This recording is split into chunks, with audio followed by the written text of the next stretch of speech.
Hello, welcome to Current News. I'm your host, Chris Davis, and today we are going to do another episode review of the Falcon and Winter Soldier. This will be episode 3.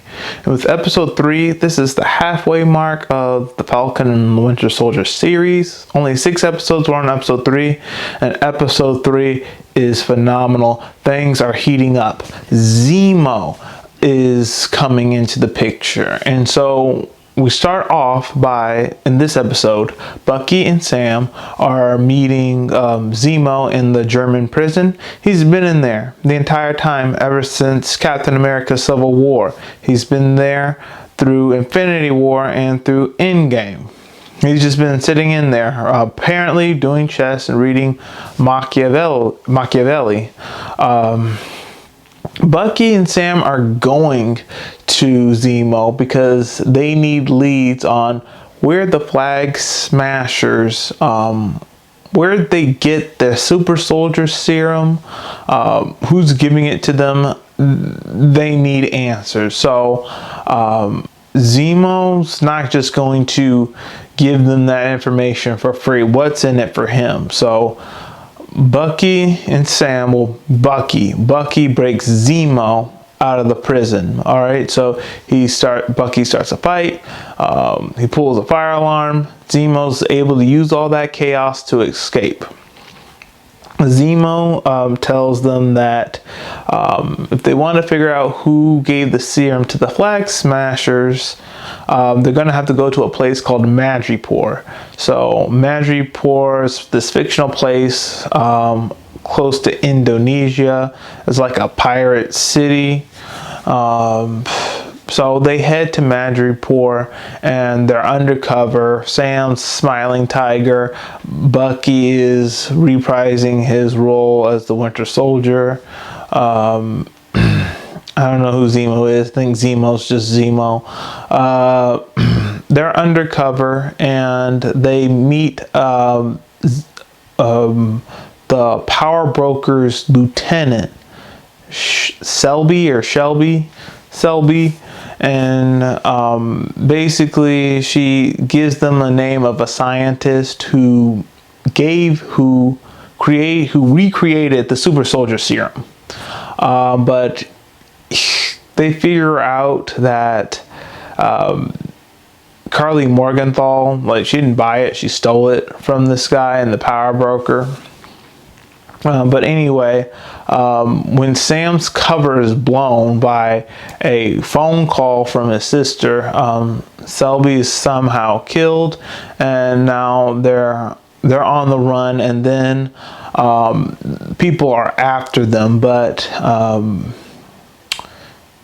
I can't think of her name. Emily Von Camp's character. Sharon Carter shows up, and she basically saves Bucky, Zemo, and Sam, and she takes them to her place in Madripoor in Hightown. So we figure out that for Sharon Carter, that when she helped Sam and Steve Rogers in Civil War, that she was on the run. She had to go on the run, and even though Sam was pardoned, she wasn't. She was basically on her own, and she feels that the heroes left her out high and dry, and they sort of did. But to be fair to them, they were caught up with Infinity War and Endgame. But anyway, she had to spend her life on the run, and she made a life for her as a art smuggler, art dealer in Madripoor. Anyway, she takes them to this site where they can find the scientist who recreated the serum and the super soldier serum, and basically more stuff happens there too. The power broker is sending his thugs after them, and you really see this fight scene with Sharon Carter where she's taking out all these bounty hunters, and it looks really cool. We finally get to see Zemo wear his iconic purple mask, and he's taking out people too. They were going to get information from the scientist but Zemo killed them before they got anything out of them. Apparently, Zemo hates like super soldiers and anything that has to do with super soldiers. That's kind of his thing. So he takes out the scientists before they can get any information out of him, which is suspicious. But anyway, they somehow they escape Madripoor. They escape Madripoor. Sharon Carter. They go their separate ways, and when they do, I can't remember. They go into some European country. It's either in Eastern Europe or Europe, Western Europe. But basically, Bucky notices that they're being followed by someone, and he tells them to go on ahead. Sam and Zemo, and he sees these Wakandan beads, and he follows them. And then we see the second lieutenant to the Dora Milaje, and she wants Zemo because Zemo killed the King T'Chaka. He killed King T'Chaka, and the Dora Milaje. They're sworn to protect the throne, and they did. Zemo killed King T'Chaka, and he's out of prison. So that Dora Milaje would like a few words with Zemo.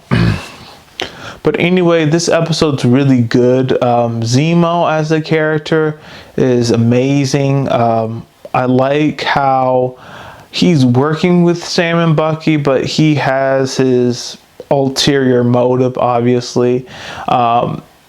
He realizes that Bucky and Sam need him just as much as he needs them.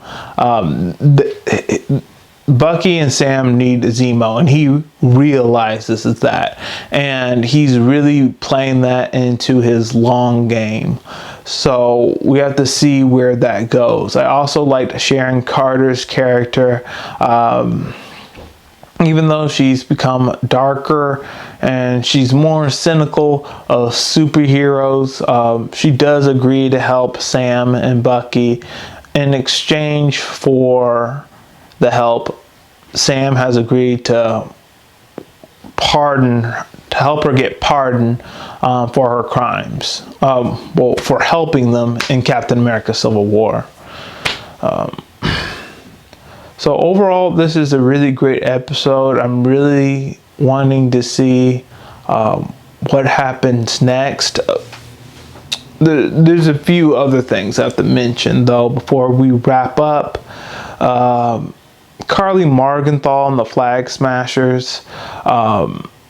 They weren't really prominent in this episode. They did give them a few minutes, and we see Carly Morgenthau blowing up a building with unarmed guards inside after they've been disabled, and even her own follower is starting to question her. Like, he's shocked. He couldn't believe it. He said those guys were unarmed, and Carly Morgenthau says this is the only thing they understand. So maybe she's hurt because she lost someone, but now it's really getting mixed up to whether the Flag Smashers are actual terrorists or are they Robin Hood people stealing from the rich to give to the poor. That's been seriously mixed up, because if you've watched my episode 2 review, I believe I said that they're really trying to do good, but they're probably going about it the wrong way. But they're getting more on terrorist side now, and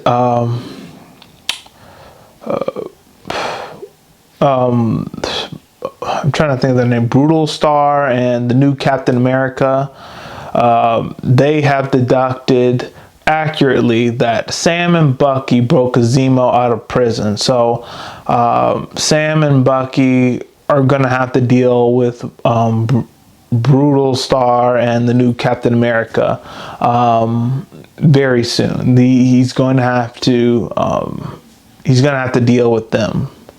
So we have a lot of things going on here. We've got the Flag Smashers, we've got the Power Broker, we've got the new Captain America, and we have Zemo, and who knows what he's going to do.